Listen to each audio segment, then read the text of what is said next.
Hey, the internet, y'all got us all the way up. We met that dude, Duke the Jeweler, the night before. We was gambling. The next day, dude followed us to the concert. When we left out the concert, we under the garage. Dude went to his car by himself and walked down to the parking lot. That's when somebody tried to kill him. He's the one that's tied to the dude that makes the loaded dice. Right? Check the play out. All entertainers, when you go to Houston, stay away from J. Prince Jr. The whole play going on. Here go the play right here. The play is a loaded dice. According to reports, 50 Cent shocked the internet by releasing new evidence that connected Boosie and J. Prince Jr. to the setup of Duke the Jeweler, who was shot dead in Houston during a high-stakes dice game. It has been reported that the compromised files include surveillance screenshots, strange text exchanges, and timestamps showing planned movements the night of the murder. The sheer volume of people demanding justice as hashtags like #NumberJustice for Duke go viral astounds followers despite Boosie and J. Prince Jr.'s silence. The mounting evidence is garnering a lot of attention. If these facts are accurate, there could be a major shift in the unsolved case on the velvet table. Bloodstained dice rolled, even though everyone in the room was grinning. Only one man would survive the night. Duke, the jeweler, did not pass. Away in poverty, surrounded by wolves with ferocious smiles and hidden ambitions, he died. The blood that mob tie is currently handling is not new to federal investigators. This robbery was successful. Instead of being killed by unknown attackers in a dark alley, Duke was killed by folks he had once dapped up minutes earlier at a drunken, hosted dice game. It's possible that the same hands that had once hugged transmitted coded warnings as well. And the grins quickly disappeared. People are now sweating because they were there that night. Overseen by the federal authorities. And 50 Cent, he's not going to be silent. He is adding fuel to the fires by reposting screenshots, receipts, and mysterious captions that suggest Duke's death was premeditated rather than occurring at random. That's what makes it more eerie. The table had been shut down at AJ by Duke. Prince Jr. event was only 2 weeks before Takeoff died tragically at another dice game. The resemblances are frightening. The wrong man wins, and it seems like bullets come next. Investigations into Boosie, J. Prince Jr., Lil Cam, and the mobbling circle are ongoing.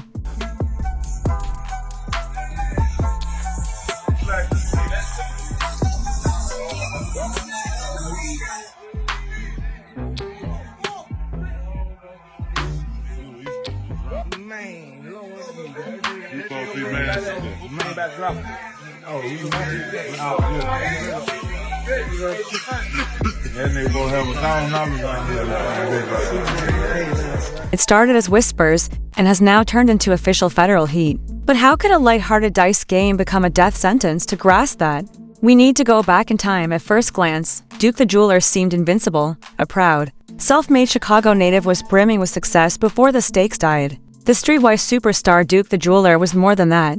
He had a reputation in the jewelry industry for making one-of-a-kind items for wealthy customers, not just YouTubers or SoundCloud hopefuls. He had a clientele of rich CEOs and rappers with real influence. This trip to Houston was not a leisure activity.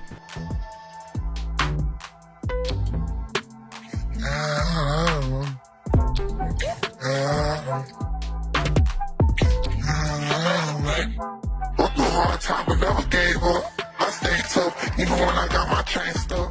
Go through hard times, but we know that what made us. Can't blame us, we love the street, cause that what paid us. Yeah, ain't relax, I know them niggas laid off. I call King like get the pressure going where I'm up. I can't even find know how many nights I done stayed up.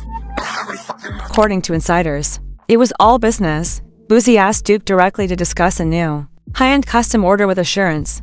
The Duke loaded up his $1 million Louis Vuitton duffel with expensive diamond sets and headed south. But this trip might end up being more of a setup than a sale, and Duke didn't know that. Even he was unaware of the background's true ominousness as his final hours approached. It was more than just a friendly game of dice that night. Leaked audio released by Deep Street intelligence group WAC 100 revealed the table was part of a contrived setup. WAC asserts that the circuit that Prince Jr. runs is now referred to as a loaded dice circuit. This is a little street activity that always involves the same 3 individuals: Lil Cam, Big Capri, and a guy simply gave Wolf a call. These 3 rotate the dice, controlling the flow of the game as if they were passing sacred objects. It's A simple pattern. In all cases, the house wins unless the dice end up in the wrong hands. That night, Duke broke the rules. He rapidly started winning after catching the rotation slip and rolling the manipulated dice. Using tiny, enormous, and massive hits, he wiped out thousands. The area shifted, the grins vanished. For those who established a system, don't laugh it off when you violate it, they grip more tightly. There was pandemonium after that. Longtime observers and street insiders say that Jay had said that Prince Jr. keeps 30% of each dice game's earnings. He was walking to his car or something, and some dude tried to rob him. Some dudes tried to rob him.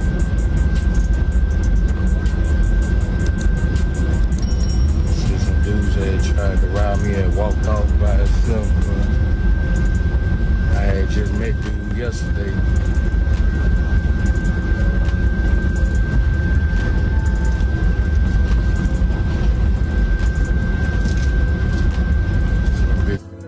Try to rob dude must ain't get up. Ocean Flight Zach, we're number 2 for departure. Flight attendants, please prepare the cabin. That means Duke wasn't just lucky when he started winning big. He was spending every penny he had earned that evening.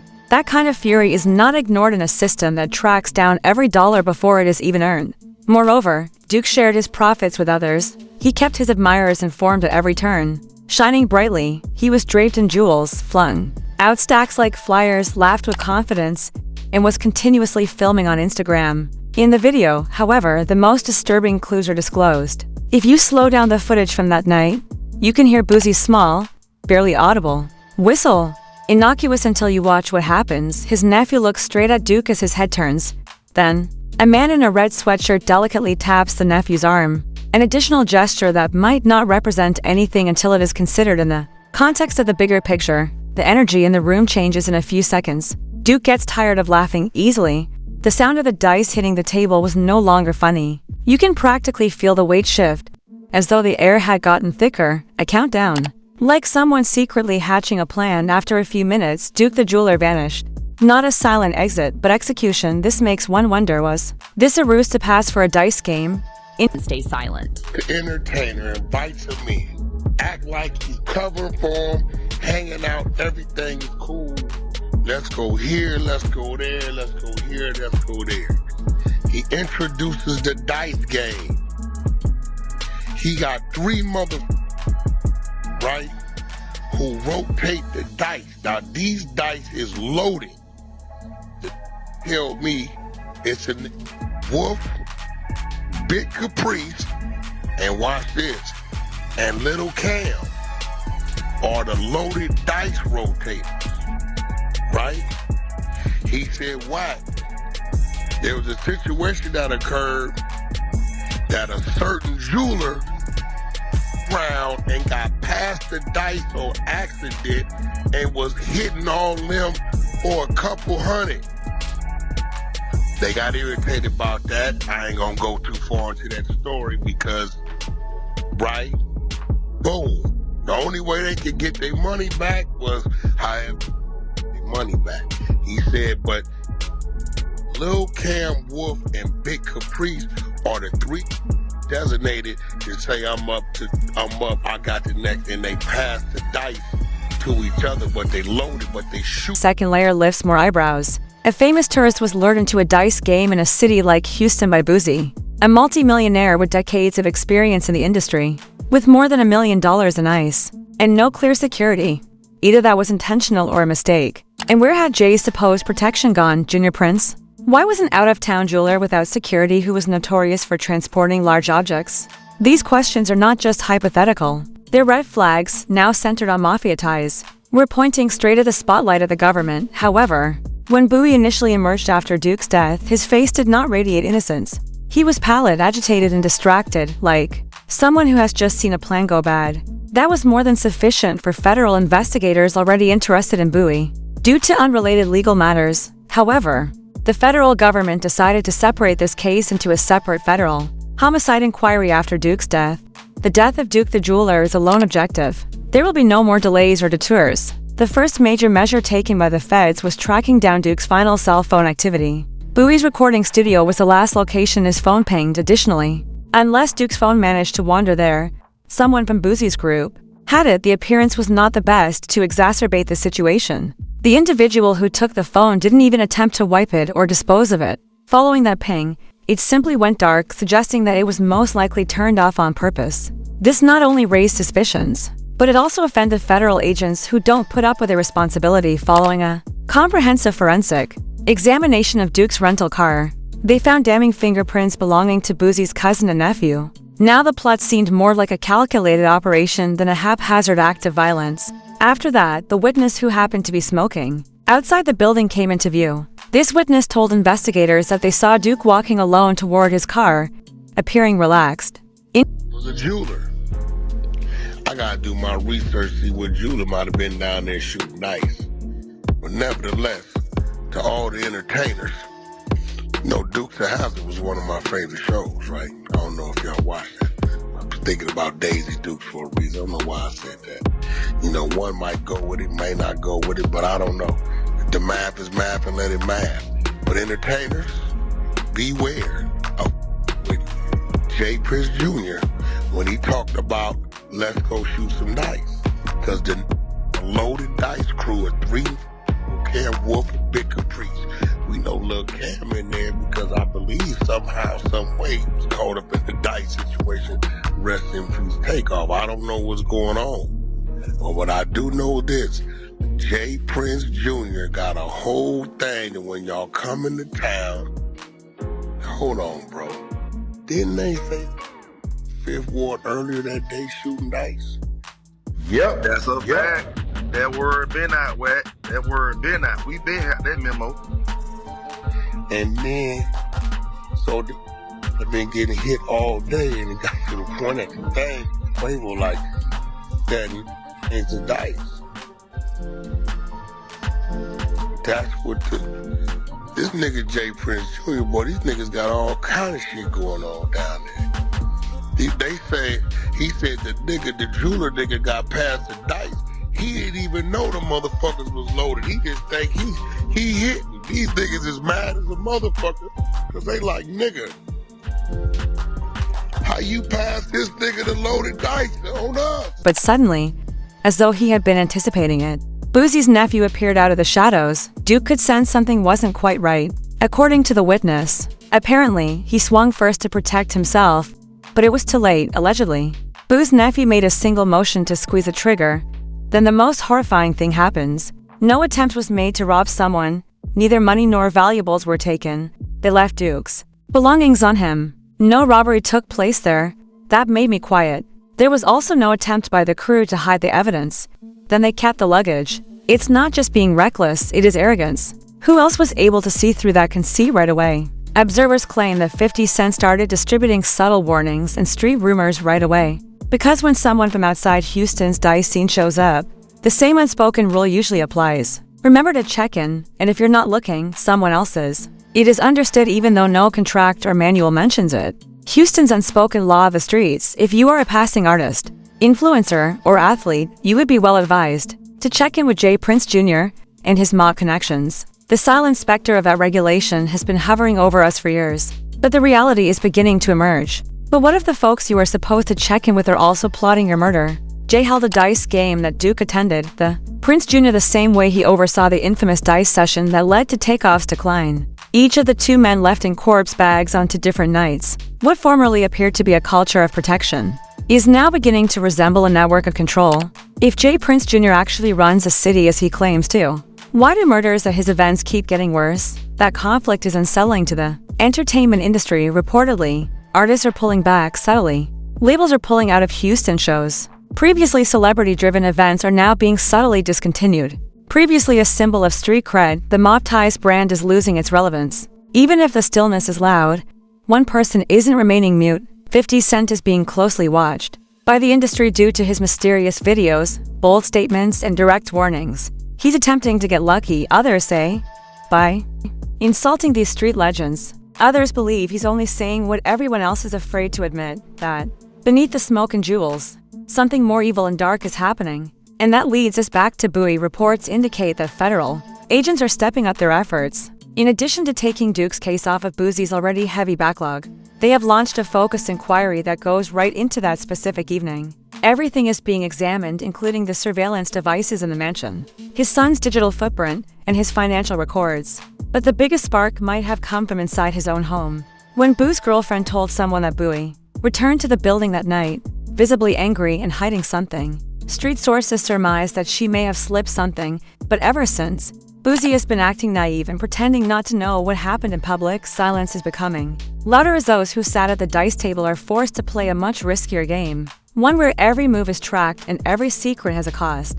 What is being asked in the streets right now is a simple yet explosive question. In the event that Booey falls, who will he bring down with him, since it's not a solo performance? People move with Boosie, J. Prince Jr., whose identity is already being closely scrutinized in the wake of Takeoff's murder, is now linked to his cousin, nephew, and name. These are not random links. The dice table is the primary goal, and each of these intersecting threads leads back there. It doesn't end there, though, to penalty points. A once proud Mob Ties affiliate is now rewriting history. In every interview, he used to call out Prince Jr., but these days, he rarely does so. It isn't a coincidence, it indicates a significant shift in loyalty. Something broke inside that camp, and is now displaying its damage. It seemed at first that the divide was a silent fade. Finesse cut off contact with Mob Ties, shows, backstage access, promotional runs, and group appearances are all prohibited. They paid attention at that point. The whispers increased in volume and frequency. Moreover, insiders say that it all started with a woman, specifically Fitness's baby mom.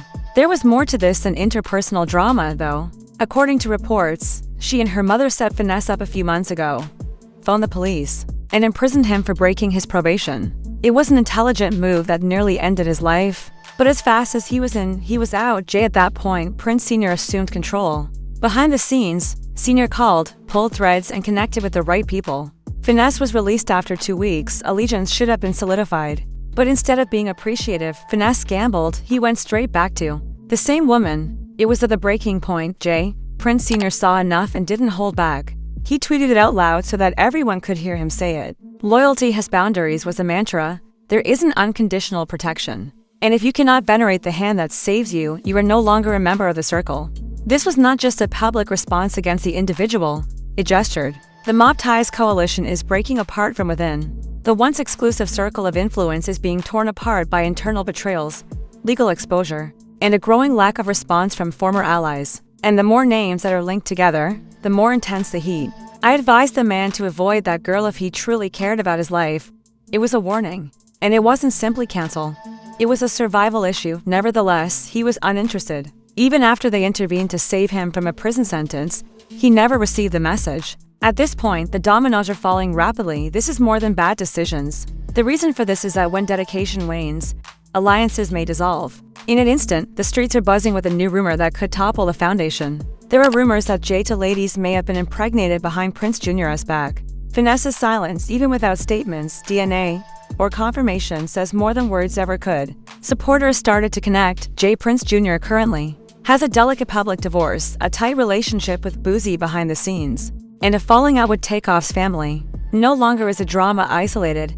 It is a maze of deteriorating loyalty, deteriorating trust, and unbridled power. People are beginning to ask questions like, how many bridges can one man burn before the entire empire falls apart? For this is the reality. It only takes one person to break the silence, one defection, or one voice to topple your system of hidden leverage, silence, and coercion. Whether they are speaking to a friend, a former ally, or a pressured artist, it's over the moment they say it. Then, who will break first? Will federal cops, drunk, push it into a corner, petitioning his estate from Baton Rouge to Georgia? Are the months-long rumors finally going to be revealed by Finesse? Or will J. Prince Jr. give in to pressure from 50 Cent's frequent remarks and digital breadcrumbs to crack the code and speak up to rescue himself? We must not deceive ourselves, for the collapse is already occurring. The federal government isn't just looking at things anymore. Every penny is being tracked, every move is being seen, and everything is being watched. This has nothing to do with rap quarrels. Rico is at energy level. It is calculating, calm, and methodical. Retraction is the term used. The artists are going extinct. Mob Ties, once indestructible, seem to be deteriorating. The only question now is whether TMZ or the federal government will get the video first. If the reports are true and Duke's assassin was caught on camera. Anyway, if you're interested in this subject, please be sure to leave a remark after the tape drops. Do you think that the Mob Ties enterprise is disintegrating from within? Who flips first? Finesse, Boosie, or J Prince Jr., please hit the like button, subscribe, and turn on notifications so you don't miss a beat. And don't forget to watch the next video. It is deeper than.